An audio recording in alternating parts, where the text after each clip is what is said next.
Gente, tem atualização importante sobre o caso do Can Yaman. Agora já dá para falar com mais clareza. Nesse vídeo nós vamos ver o que aconteceu de verdade, o que mudou de ontem para hoje. O Can Yaman já foi liberado, isso é um fato. Mas o que isso significa juridicamente? Vamos dar uma olhada nos detalhes dos procedimentos da promotoria e ver como que vai ficar a situação legal dele a partir de agora. Isso sem especulações sobre o que há de oficial até este momento em que eu estou gravando este vídeo. Então sejam todas bem-vindas, deixa aí seu like, que esse vídeo aqui vai ser bem interessante. Então assiste ele até o final, para que não haja nenhuma dúvida em relação a tudo que está acontecendo desde outubro. O foco são celebridades, famosos, atores, apresentadores, todo mundo que tem popularidade, embora a gente possa achar que devido ao histórico do Can Yaman isso seja alguma perseguição, não é, tá? É um processo que já está acontecendo já há alguns meses. E a operação que aconteceu ontem foi a maior desde então. Foi uma operação que envolveu mais de 200 policiais da Jandarma, cães farejadores, bloqueios na entrada, na saída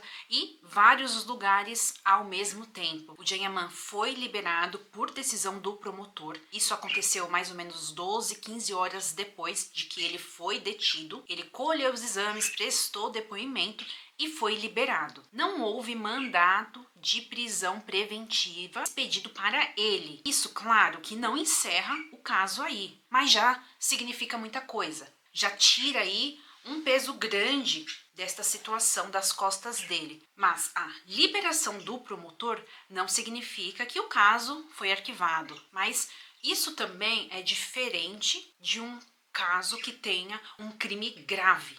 E por que eu falo isso? Porque se fosse algo pesado, o Can Yaman não teria sido liberado. Teriam solicitado uma prisão preventiva para reter ele por mais tempo.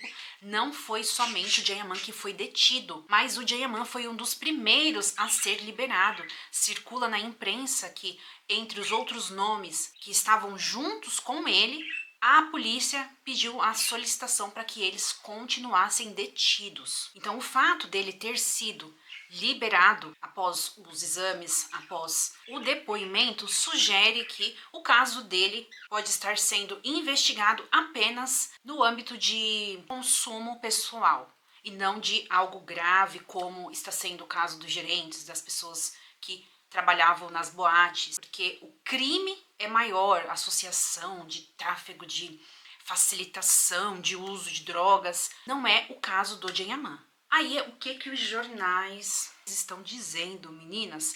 Tem um tom pesado, tá? Tem um tom de julgamento, tem um tom sensacionalista. Julgadora tem frases opinativas, assim, bem pesadas para o lado do Can Yaman, porque ele é a maior figura que foi detida dentre as pessoas. Ele é o mais popular, nós sabemos que a mídia não gosta tanto dele, né? Já vemos aí todas as polêmicas envolvendo o nome dele. Então, caíram assim pesado em relação ao nome dele e ao fato dele ter sido detido. Mas esse também, né, é um comportamento padrão aí da imprensa que a gente já acompanha a longo prazo. Então, eu nem posso te dizer que eu tô assim muito surpresa com isso, né? Então a gente sabe que vai vir pedrada, né, meninas? Vamos dar aqui uma olhada nas notícias. Há muita desinformação. E há fake news. Por quê? Alguns afirmam que drogas foram encontradas em posse do Can Yaman, que estavam no bolso dele, e o processo ele está em andamento. Mas no jornal parece que o Can Yaman já foi até condenado. Foi apurado que o Can Yaman foi detido sobre a alegação de que narcóticos foram encontrados em sua posse durante uma busca em um dos locais. Depois, Can Yaman, que não tinha mandado de prisão expedido contra ele, foi detido em um local que ele visitou, que supostamente revelou a posse de drogas. Ele foi flagrado com drogas no bolso durante uma batida policial em uma boate. Can Yaman, que foi detido, estava em posse de substâncias proibidas. Não foi expedido nenhum mandato de prisão preventiva contra Yaman, porém drogas foram encontradas em sua posse. Gente, não foi isso que aconteceu, tá? É importante falar isso e deixar claro por quê? Porque essas notícias têm sim a intenção de causar impacto, de julgar, de condená-lo, e não é nada disso que está acontecendo até o momento. Se havia posse confirmada de substâncias ilícitas, não são os jornais que vão confirmar isso. Eles estão alegando com todas as palavras. Isso é fake news. Não é. É o laudo que vai sair realizado pela promotoria juntamente com a polícia de Andarma. Agora, depois de deixar isso bem claro, né?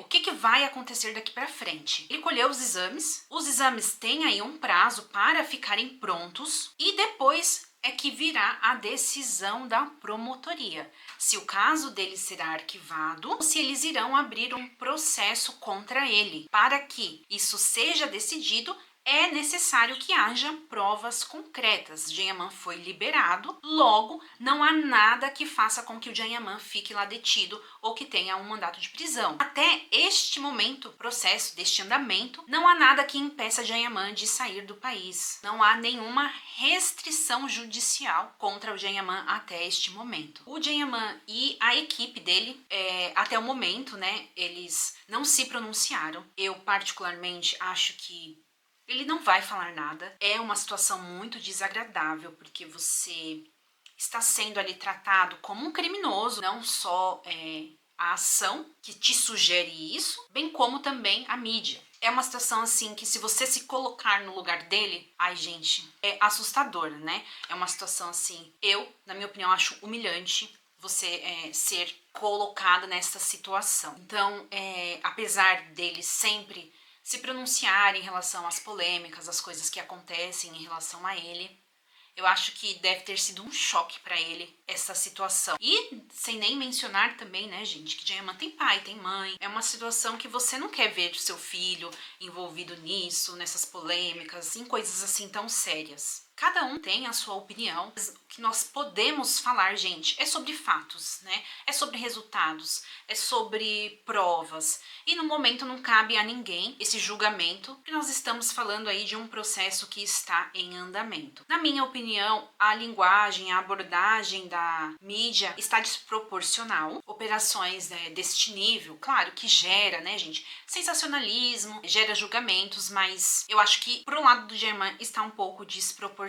Essa liberação rápida que aconteceu pesa muito a favor dele, porque se fosse o contrário, algo mais assim suspeito, mais pesado, ele não teria sido liberado tão rápido. Claro que a gente torce, né, gente, para que tudo saia, ocorra bem. Ele tem compromissos, gravações na Espanha, tem o programa do Ceposta PT que foi exibido ontem, tem o da Espanha que vai ser agora no dia 15. Muitas coisas em andamento e eu espero que tudo ocorra da melhor forma possível, que ele se recupere desse susto e que tudo fique bem. É desagradável acompanhar, nunca imaginei que o Jayaman ia cair nessa operação. Não é assim uma maneira boa, né, de se começar o ano, ainda estamos em janeiro, mas isso são ossos do ofício. Mais aí uma experiência, mais uma coisa que ele vivenciou, que certamente vai trazer alguma lição para ele. Veio pro país dele, pra Turquia, para rever os amigos, para rever os familiares, quer se divertir, tá no direito dele, mas enfim, gente, essas coisas acontecem. Vamos seguir acompanhando